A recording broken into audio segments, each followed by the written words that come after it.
It's 5:30 and we do have a quorum. You're live. You're live. Okay, I've got 5:30. We have quorum. First thing, will everybody please stand and join me in the Pledge of Allegiance? Pledge allegiance to the flag of the United States of America. The Republic for which it stands, one nation, under God, indivisible, liberty and justice for all. So welcome everybody. This is next item up is citizen communication. Is there anybody that is requested to be part of the citizen communication? No. Okay, I will close the citizen communication. Next item up is approval of the minutes, the regular meeting of November 11th, 2020. Point of order, was there not a request to speak for this meeting that was received today, or was that for a different meeting? I believe it was for a public hearing for an individual line item. Okay, thank you. Can I get a motion for the approval of the last minutes? So moved. Commissioner Lowry, motions. A second. Is that Martinez, seconds? Yes, sir. Any further discussion? All in favor, say aye. Aye. Aye. Any Aye. opposed, same sign? Minutes pass unanimously. Item 2, request to rezone from residential multifamily to planned development district to allow for a single family residential use for a 36.719 acre tract in a part or portion out of lots 1, 2, 7, and 8, block 145, San Benito Land and Water Company subdivision, located on the north side of East Treasure Hills Boulevard, west of FM 509. In accordance with state and local law, notices of required public hearing for amendment of the plan unit development were mailed out and published in the Valley Morning Star. The applicant is requesting to rezone from residential multifamily to planned development to allow a single family residential development. The subject property is currently 36.719 gross acres of vacant undeveloped land. The proposed Esperanza Heights subdivision is currently under review through the subdivision process, and they are proposing a total of 164 lots to be developed in phases. All proposed streets will be private. All one-way streets at cul-de-sacs will be 22 feet back-to-back with 32-foot back-to-back two-way streets. The setbacks for the proposed development consist of front setbacks at 20 feet, side setbacks at 5 feet, and rear setbacks at 10 feet. The future land use request consists the surrounding property from the surrounding property owners. I did get a request from the engineer of record if to call him once the item is up, and also if y'all have any questions for him.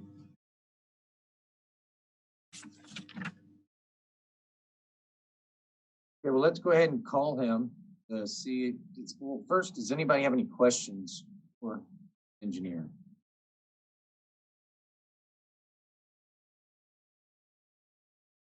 Do you want to still call him up since he requested to be called up? And I'm sorry, I was on mute. I was curious about the size of each of those lots, roughly.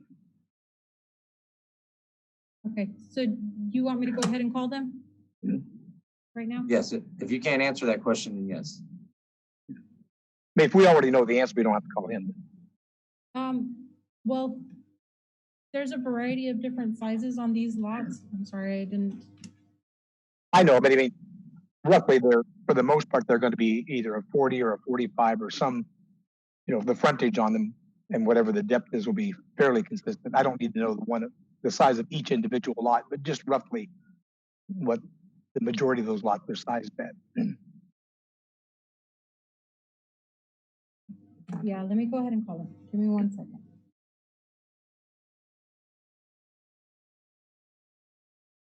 Hi,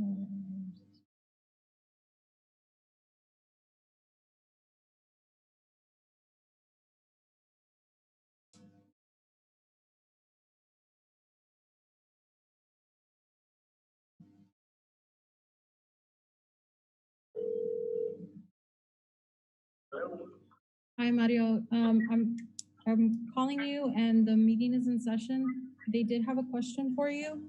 Roughly, what are going to be the size of these lots? They're going to vary greatly between, I do have that information, 1 second please. Between about 5,000 and 13,000 square feet, so they do have a big range. That's a big range.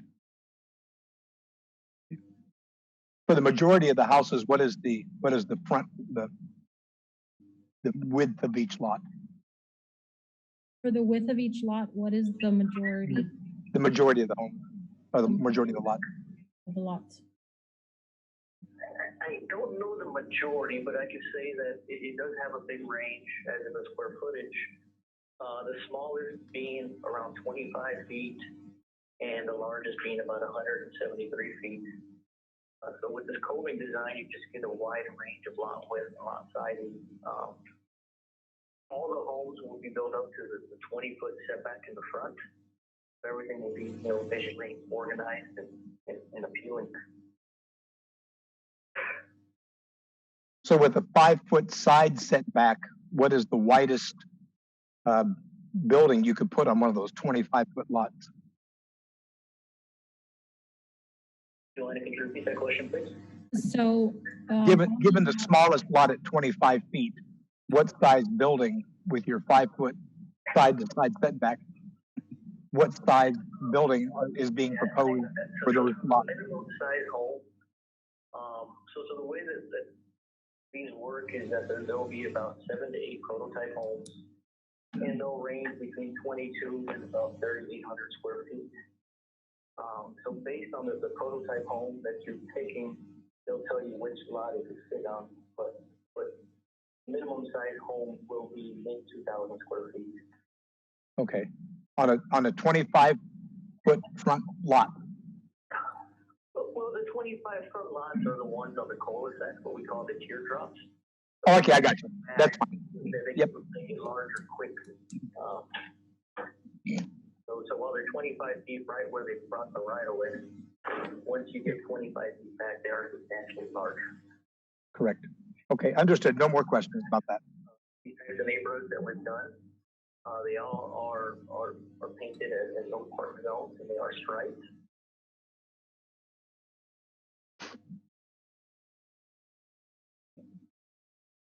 Are there any other questions for the engineer while he's on the phone? Is there going to be a subsequent zoning request, or is it going to remain as planned development if it's all privately maintained? it will remain as PD. Okay. Is it the intent that there's only one family per lot? Correct. That is the intent. And of course, it will be built out in phases.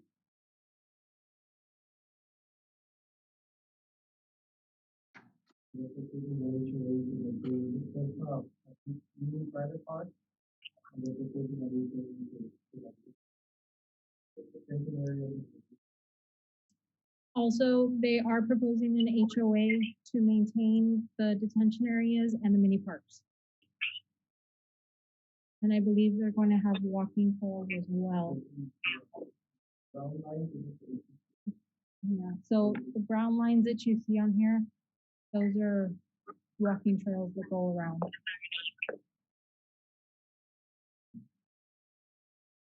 Are there any other questions? Okay, if there's no other questions and the engineer doesn't have any further comments, you can Do you have release any him from the further phone call. comments? That's all I have. Thank you so much for your consideration. Thank you. Thank you. Okay, well, I'm going to go ahead and open this up for a public hearing. Did anybody call in at the last minute to speak on this item? No, sir. And I will close the public hearing. Any further comments by the commission? Can I get a motion? None here. No. I'd be happy to make a motion to approve. Both motions to approve. Bettis seconds. Pettis seconds. Any further discussion? All in favor, say aye. Aye. Any opposed, same sign. Motion passes unanimously. Thank you.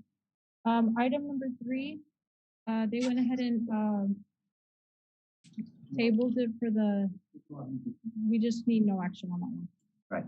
We are passing on item number 3. Yes. Item number 4. Request to amend the City of Harlingen Code of Ordinance, Chapter 111, zoning, Article 3, Section 111-62, use chart by establishing a category for a food truck park in the use chart. Article 4, Section 111-140 by amending off-street parking requirements for a food truck park. Article 12, Section 111-135, special use regulations and restrictions by establishing regulations for a food truck park. Good evening, Mr. Chairman and Commissioners. Staff drafted a food truck park ordinance after receiving interest from citizens who wanted to develop a food truck park in the city or inquired about developing a food truck park in the city. And basically, we broke down the ordinance into 8 provisions, which you have in your packet. One, we established a definition of what a food truck park is. And the food truck park is a parcel of land which consists of at least 2 mobile food truck or trailers that congregate selling edible items to the public. We also established a category of use chart since we don't have a category for a food truck park in the Code of Ordinances. Basically, a food truck park would only be permitted in a general retail district, light industry district, or heavy industry district with an approved special use permit. As part of that special use permit, property owners within a 1,000-foot radius would be notified rather than your typical 200-foot radius, which would be for a special use permit. So we'd notify the property owners within a 1,000-foot radius. We also established parking requirements where they would require parking based on the occupancy of the proposed occupancy of the establishment, which is 1 parking space for every 3.5 persons. And that's generally consistent with what we currently have in our ordinance for public assembly. And again, number 4, which I mentioned that we'd be notifying the property owners in a 1,000-foot radius when they apply for a special use permit. We also established a distance requirement, which is 1,000.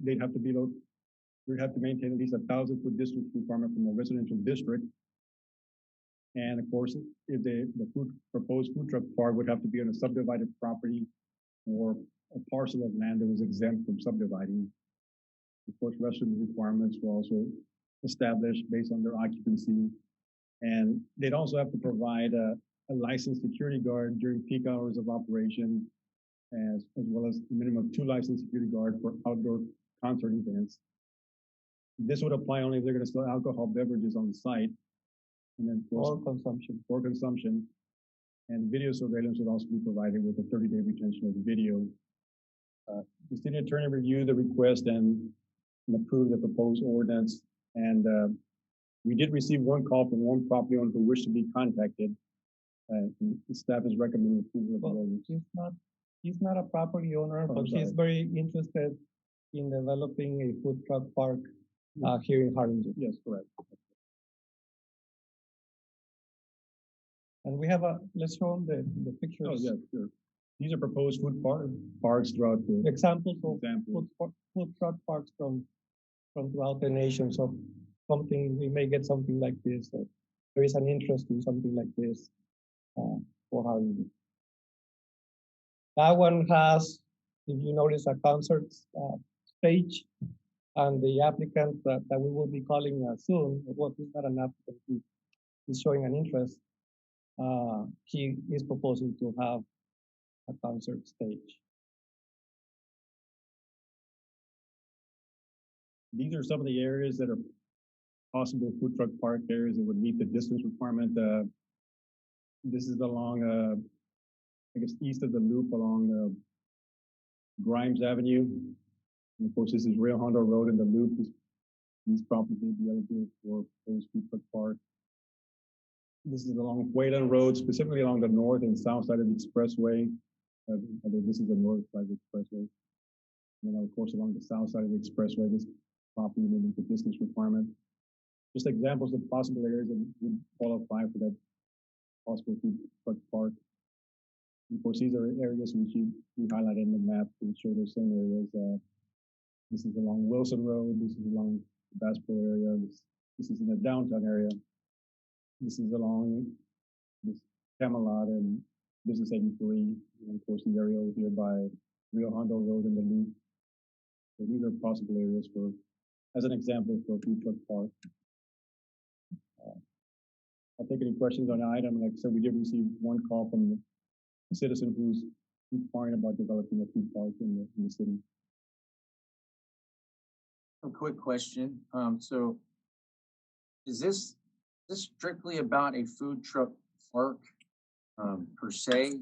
And if you had 2 food trucks that you wanted to have a little, I say, a get together or party at your house, could you have food trucks go there and that not be considered a food park? Right. It's like a private party. I'm not sure. That's not a private party will not be followed under this. Right, if it's a private party, it wouldn't fall under this ordinance. It'd be a different type of separate requirement. If it's in a residential area, they may not allow like a food truck park to be in a residential area. But this would be a separate ordinance from a private party. So this food truck park, is that kind of like is the intent for a permanent spot? I mean, if you had a private party and you had a couple of food trucks at a local park or at your house, it's, you're talking, I 6 can to 8 answer hours, not necessarily a permanent spot. I can answer this. The definition of food truck park is provided in the ordinance. Describes it as being 2 or more mobile food trucks where they congregate on a continuous, regular basis, selling food or beverages to the public. So a private party wouldn't fall under that. Okay. I have a question.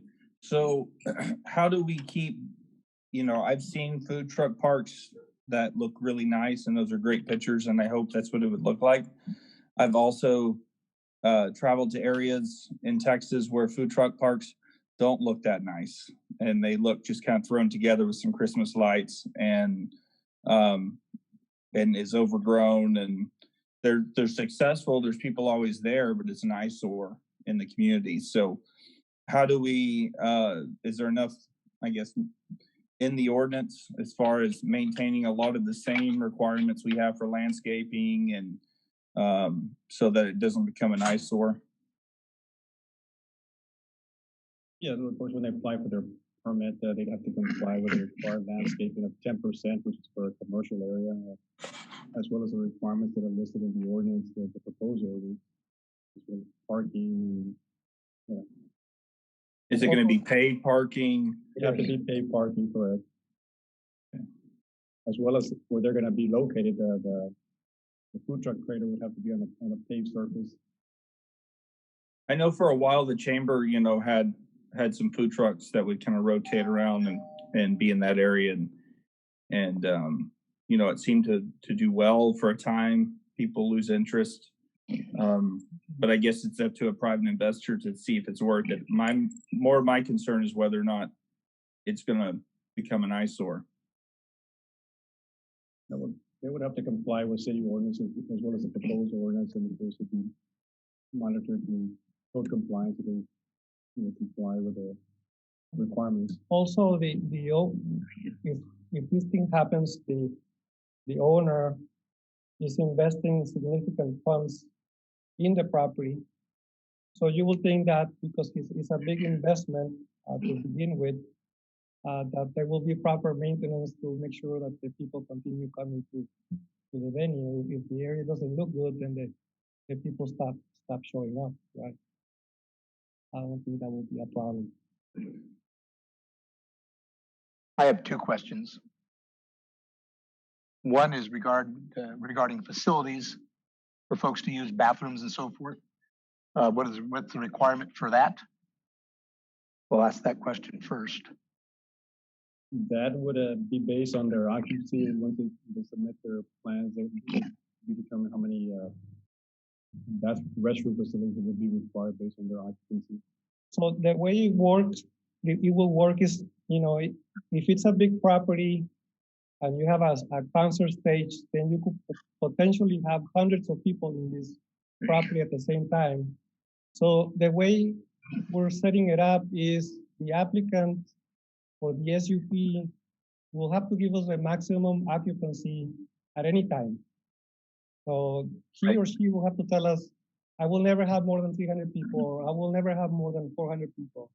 So then the parking and the restroom requirements will be based on what the applicant tells us that will be the maximum occupancy for the property. It'll be based on at any time.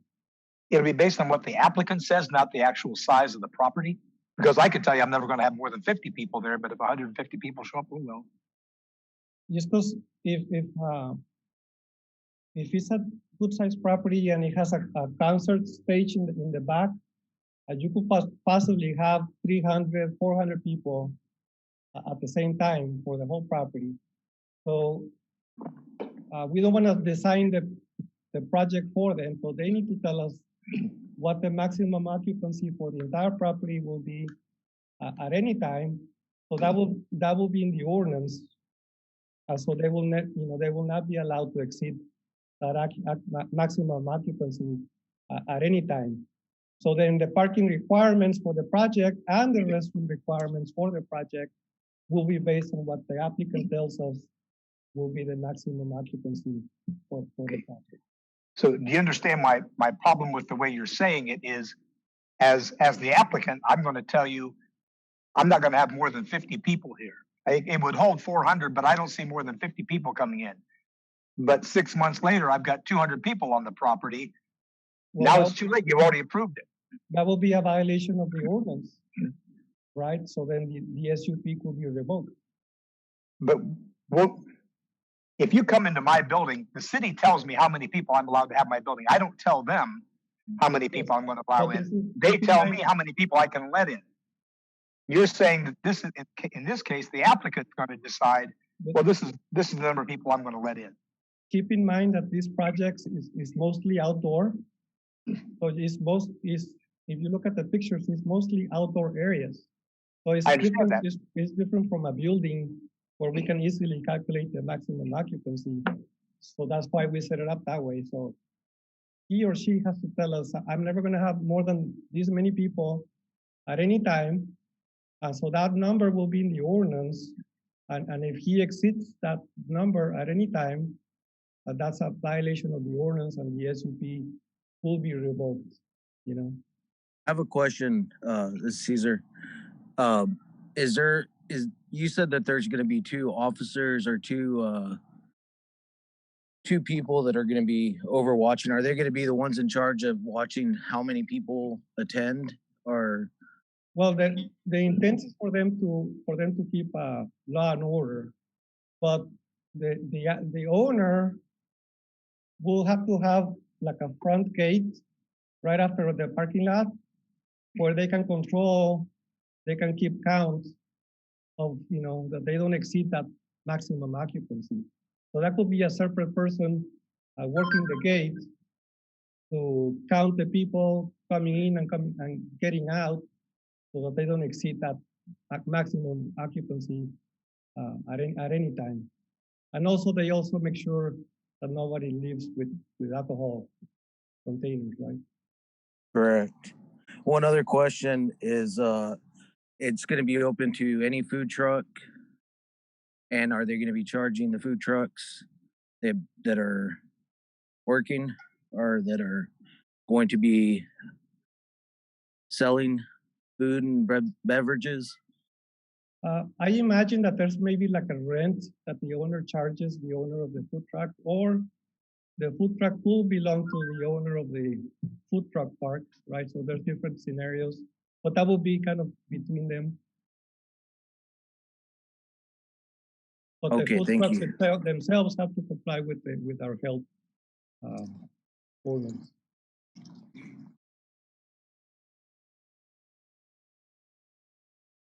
So my Okay. second question from before is, one of the areas circled showed the downtown area. Based on what you're describing these food parks to be, fenced in, parking and so forth, I don't see any way that an area like this would be able to accommodate food trucks. How is the downtown considered an appropriate area for food trucks if it's not that, piece of land that you can have a fence on, where you can have all the things you mentioned? There's not property down here to do that with. Well, that area mainly shows the areas that would meet the distance requirement from a residential area. Doesn't necessarily mean that it has the adequate size. It just says that those areas may meet the distance requirement from a residential district, because there would be 1,000-foot distance requirement where they would have to maintain from a residential area. So some of those areas, like those properties, may not meet the requirement as far as lot size. So for some depend on the size So of the the park. They so have the large or small food truck parks.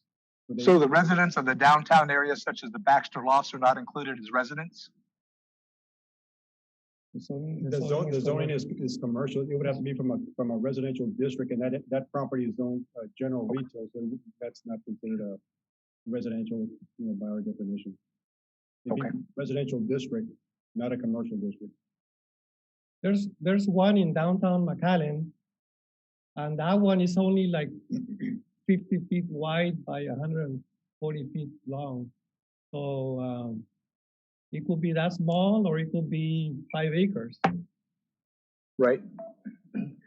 Well, my other concern would be that if it's too close to, another family-owned restaurant, and all of a sudden you drop in 5 or 6 trucks next to this small family-owned restaurant, and you wipe them out on a weekend. That wouldn't be. Is there anything in the ordinance to prevent them from getting too close to an existing brick and mortar restaurant? No. No, we didn't put it in the provision. Why not? Although the health department does have a requirement, like if you have a mobile food truck, you have to maintain, I think it's a 200-foot distance requirement, or unless you get permission from the restaurant owner to be located within a certain distance. That's in the health code. Okay.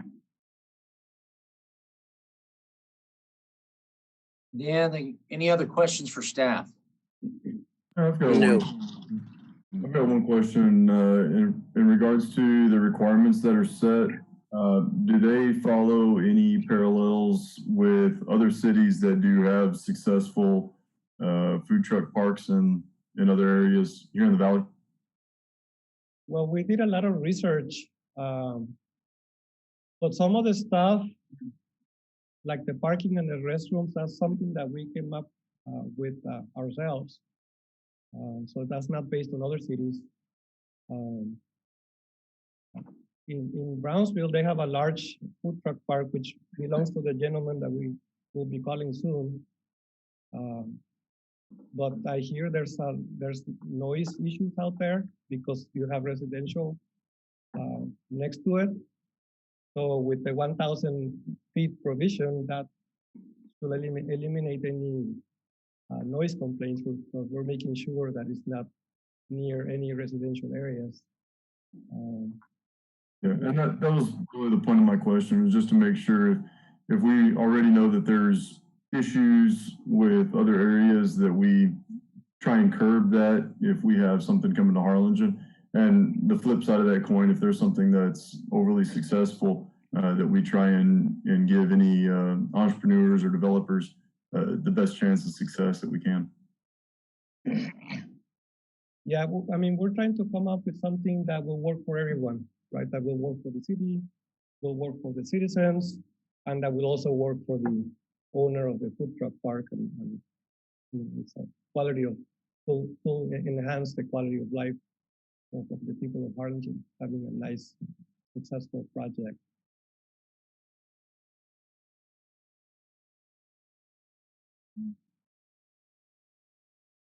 Any other questions for staff? All right, well then I will open the public hearing. I believe we have a person that wishes to be called. Yes. First I want to call is Christian Zenka.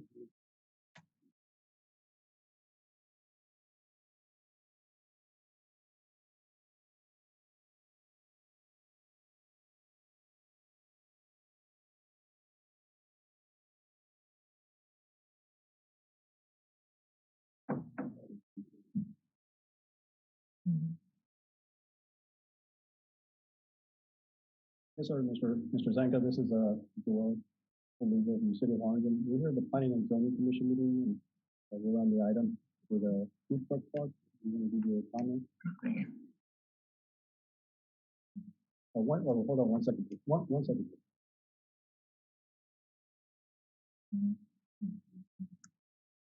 Okay, you can start. I'm actually sitting in a deer line right now in Webb County, so if my perception comes through badly, that's probably why. We had some concerns about the new ordinance that came out. I'm the owner of the Broken Sprocket down in Brownsville, the food truck park and bar there.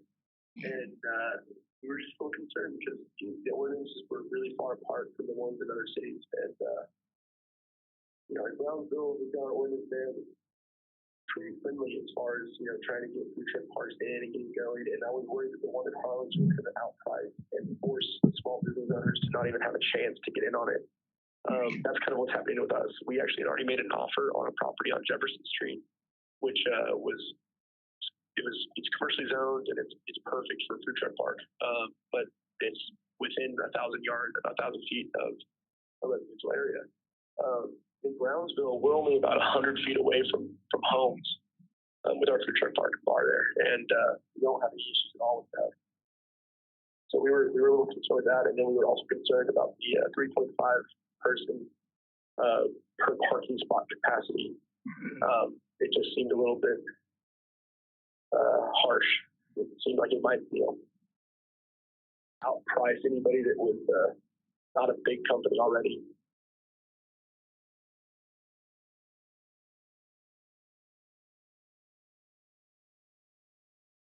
Hello. Yeah, go ahead. That was pretty much our only concerns.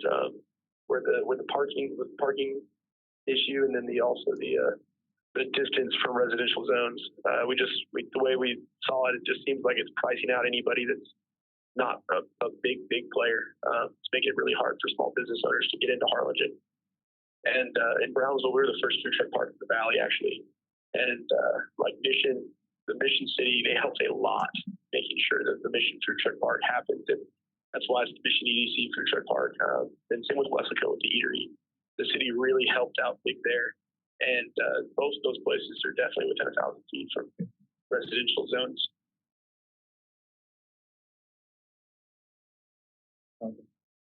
Does anybody want to comment to the caller? Does anybody have any questions? Or do we want to allow the caller to go and then discuss maybe some of the issues he might have?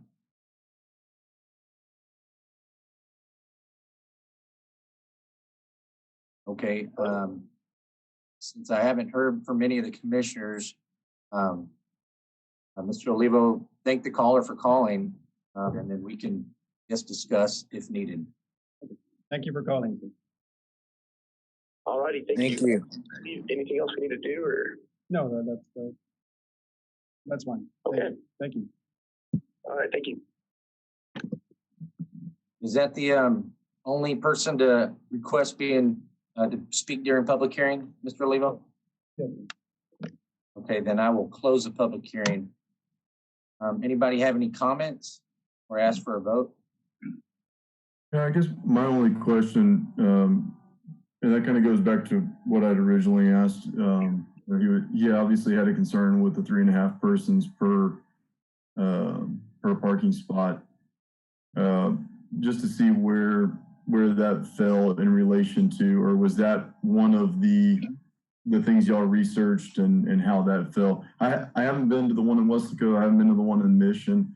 The one in McAllen that you mentioned, Mr. Cervantes, is really nice, but there is not dedicated parking for that. I think it's all just on street, at least to my recollection. I didn't know if that's something that that we try to emulate from any of the others, or if that was based off of previous city ordinances that we tried to mirror.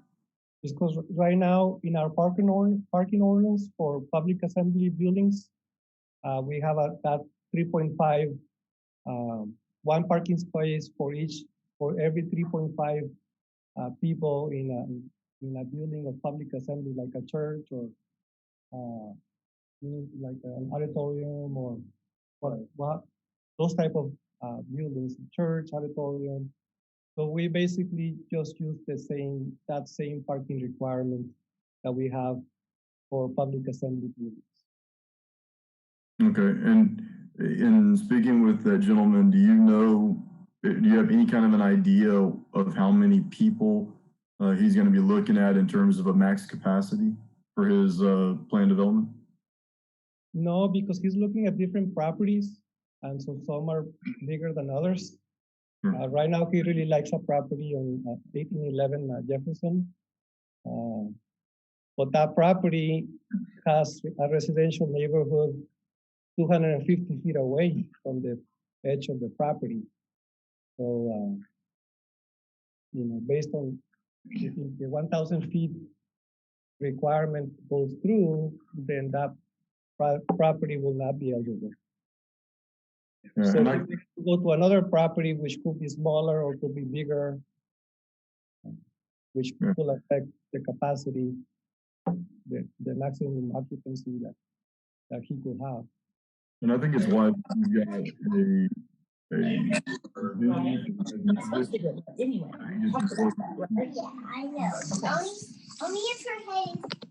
I would like to just add, I'm sorry, David, if I didn't mean to interrupt. It's kind of having a delay here. Are you still talking, David? Yeah, I think David's still talking, and everybody else can put themselves on mute until he's done. Just real quick, I like the 1,000-foot space away from from residential properties, especially if they're going to have the live music venue a component to their development. I just wonder if that's worth putting in the ordinance for any food truck establishment that is not going to have a live music venue. Typically, it's been my experience that usually people are getting in, getting food, and taking off, and it's not a long eating experience or event. Maybe the 3.5 persons per parking space could be reduced, but again, yes. I don't know how that falls compared to anybody else. If you feel that 3.5, one parking space for every 3.5 of maximum occupancy is too much, now is the time to make an adjustment. I'd like to make a comment towards that. So in my mind, we're establishing a continuous food truck park. So this isn't, and correct me if I'm wrong, staff, but this isn't, a food truck setting up somewhere and serving food like they do now. I don't think that's got a 1,000-foot requirement. I think any food truck can go and spend a couple of days in an area or something like that with a permit from the health department or something. This ordinance is for, quote, a permanent food truck park. Correct. And in those types of scenarios, I don't think it's out of the realm of to think that there's not going to be music. I think in those kind of venues, whether it's live or they've got radios going, you're there to congregate at an area. You're not necessarily going to drive there, pick up your food, and take off, where you would do some of these other ones. I think it's more of a venue spot. Think of it as you're trying to set up a big honky tonk or something. It's just this has food trucks in it. But I think it's in the right frame of mind to keep some restrictions on it, because you don't want a neighborhood to have to listen to music till midnight or 2 in the morning when a whole bunch of food trucks are congregating on a permanent basis? I visited the one in downtown McAllen like a month ago, and it's a small one, but they had a DJ, and it was loud. It was loud. But the young people, that's what they like. They like to be outdoors, and the music is loud, and you can hardly hear each other. I probably didn't belong there. On that note, is there a restriction on the time that they could be playing the music and? They would have to follow, there is an ordinance, the city ordinance, where they have to maintain certain decibel requirements at the 11 o'clock, I believe. I'm sorry, I cannot hear you. Can you repeat? There is a requirement in the code of ordinances, I think, on that they have to maintain a certain decibel level in reference to music. I think it goes up to 11 o'clock where it's got to be reduced in a certain time. Lowry, There's no Lowry, do you have a residential- question? If there's no residential within 1,000 feet, we don't expect noise complaints. Lowry. I am for the concept of make it a lot more restrictive than not restrictive, because we don't want little bitty food truck parks popping up all over the town. That's not a good look. I speak from my observations. So I think what y'all are doing is going to protect us from having a mom and pop shop every other corner, bypassing traditional restaurant structures and just having food trucks everywhere. We don't want that. The idea of a good food truck park, it can bring in people from other areas, venue, music, unique food, unique cultural experience. The COVID world where everybody wants to be outside, it works for all those, checks a lot of boxes, could be a great thing for the city. So I would, whenever we're ready, I support it as it is, as written. I agree with that concept. I think the nicer the food truck park, the better the clientele that it attracts. And that's what we want. We don't want to necessarily be like any other town in the valley. I think it's important that we keep it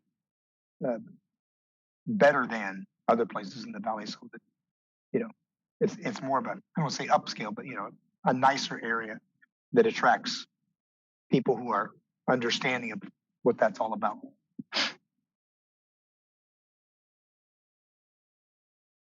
Anybody else have any other comments before we go into a motion?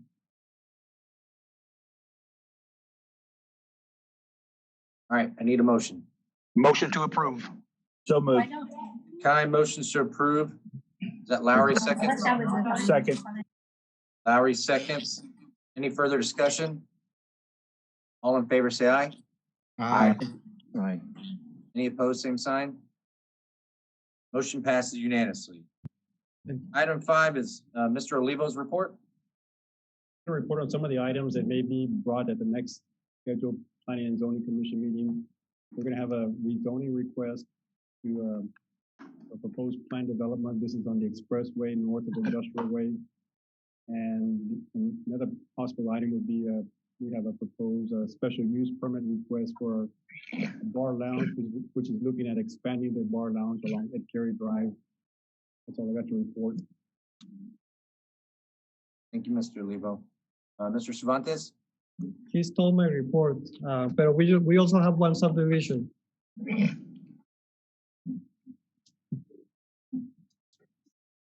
We also have one subdivision, Sun Country, that is going to go before you.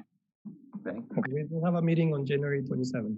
A few agenda items. We do have a meeting 2 weeks from today. And I get if there's nothing else, I need a motion to adjourn. Motion to adjourn. A second. Time motions, Martinez seconds. Any further discussion? All in favor, say aye. Aye. Any opposed? Aye. We are adjourned. Thank you, guys. Thank you. Thank Have a you. good evening. Everyone have a good one. Thank you. Bye. Bye-bye.